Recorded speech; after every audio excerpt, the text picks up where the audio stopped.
Hello বন্ধুরা, কেমন আছো সবাই? আমি পুষ্পিতা নিয়ে চলে এসেছি তোমাদের জন্য নতুন একটা ব্লগ ভিডিও। এটা সরস্বতী পুজোর ব্লগ ভিডিও। আমার এটা আপলোড করতে একটু বেশি দেরি হয়ে গেল। তো চলো, প্রথমেই সকালবেলা আমরা এখানে সরস্বতী ঠাকুরের কাছে পুষ্পাঞ্জলিটা দিয়ে নিয়েছি। পুষ্পাঞ্জলিটা দিয়ে নিয়েই একটু সাজগোজ করে আমরা একটু ঘুরতে বেরিয়েছি। সরস্বতী পুজোটা হলো বাঙালিদের কাছে একটা আলাদা আবেগ, কারণ ছোটোবেলা থেকেই শুরু করে সরস্বতী ঠাকুরের কাছে পুষ্পাঞ্জলি দেওয়া, হাতে খড়ি দেওয়া, আবার স্কুলে যাওয়া, এই নিয়ে সরস্বতী পুজোয় অনেক কিছু স্মৃতি অনেকেরই জড়িয়ে থাকে। আমারও এরকম অনেক স্মৃতি জড়িয়ে রয়েছে। রাস্তা দিয়ে যেতে যেতে এরকম অনেক ছোট ছোট ছেলে মেয়েদেরকে দেখতে পেলাম, যারা সুন্দর করে শাড়ি পরেছে, আবার ছোট ছোট ছেলেরা পাঞ্জাবি পরেছে, বেশ দেখতে ভালো লাগছিল। অনেকেই স্কুলে ঘুরতে যাচ্ছিল, তাদের থেকে আমারও স্কুল জীবনের কথা মনে পড়ে গেল যে আমিও ওদের মতো বেলায় ওরকম শাড়ি পরে স্কুলে ঘুরতে যেতাম।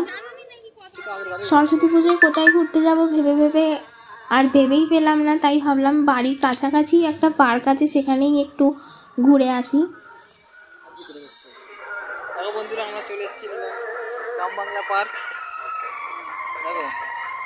তো সেখানেই ঘুরতে গেলাম। আজ সরস্বতী পুজোর সাথে সাথে ভ্যালেন্টাইন ডেটাও পড়েছে, তাই ভিড়টা বোধহয় একটু বেশিই ছিল। আর বেশিরভাগ জায়গাতেই সব জোড়ায় জোড়ায় বসে রয়েছে। এখানে এই যে ব্রিজের উপর দিয়ে যাচ্ছি আমরা ছোট্ট মতো, এর নিচে যে জলটা রয়েছে এটা অনেক দূর পর্যন্ত গেছে, আর এখানেই এই পার্কের বোটিংয়ের ব্যবস্থা রয়েছে। তো চলো পার্কের ভিতরে গিয়ে তোমাদের দেখাবো কোথায় বোটিং হচ্ছে।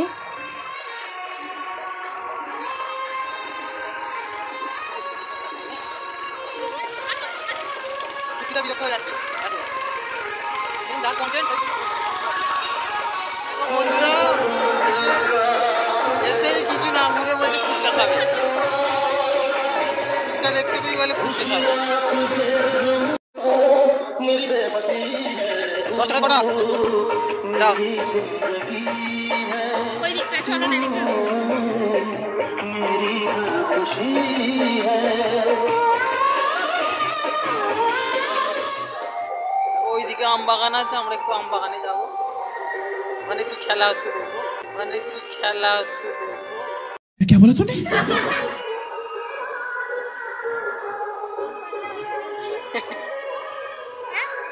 কিছু না, ওখানে কি খেলা হচ্ছে। আগের বছরটা করেই গরমে শুরুটা করে আমরা একবার এখানে এসেছিলাম, তখন একটু ছোট ছোট সাইজের এখানে কাঁচা কাঁচা অনেক আম ছিল। আর আমরা এই পার্কটায় ঘুরতে এসে অনেকগুলোই আম পেড়ে নিয়ে গিয়েছিলাম। আমরা ছিলাম আর আমার ননদরা ছিল, আর এদিকটা ফাঁকা ছিল। জানোই আম দেখলে, কাঁচা আম দেখলে সবারই খেতে ইচ্ছা যায়। তো আমরাও এখান থেকে, আর গাছগুলো তো দেখতেই পাচ্ছ যে এখানে অনেক নিচু নিচু, তাই হাত বাড়ালেই অনেক আম পাওয়া যাচ্ছিল, তাই আমরা অনেকগুলোই আম নিয়ে গিয়েছিলাম বাড়িতে। এই যে দেখো এখানে বোটিং হচ্ছে। আমি বোটিংয়ে যাইনি, তার একটা কারণ আছে, আমার একটু বোটে চাপতে ভয় পায়। আমি অনেক বছর আগে একবার বাবার সঙ্গে চেপেছিলাম, কিন্তু আমার এতই ভয় পায় যে তারপর আমি আর কোনোদিনই বোটে চাপিনি। অনেক পার্কেই গেছি যেখানে এরকম বোটিংয়ের ব্যবস্থা থাকে, কিন্তু আমি চাপিনি, আমার সাহস হয় না, আসলে আমি সাঁতার জানি না। দেখো এখানে আম বাগানের ভিতরে কীরকম বসে রয়েছে। তো চলো ভিডিওটা আর বেশি বড় না করে আমরা এবার বেরোবো। আর এইদিকে দেখো বাচ্চারা এখানে খেলা করছে, বাচ্চাদের খেলার কিছু ব্যবস্থাও রয়েছে। আর ওই যে ওখানে দল বেঁধে সব বসে রয়েছে, ওখানে ওরা বিরিয়ানি নিয়ে এসে ওখানে বসে বসে খাচ্ছে, আর বিরিয়ানি সেন্টে আমাদেরও খুব লোভ লাগছে। তো বন্ধুরা, আজকের ভিডিওটা এখানেই শেষ করছি। এই ভিডিওটা তোমাদের কেমন লেগেছে অবশ্যই আমাদের কমেন্টে জানাবে। তোমাদের সরস্বতী পুজো কেমন কাটলো সেটা অবশ্যই আমাকে জানিও। ভিডিওটা ভালো লাগলে অবশ্যই লাইক করে দিও, আর চ্যানেলে নতুন হয়ে থাকলে চ্যানেলটা সাবস্ক্রাইব করে দিও।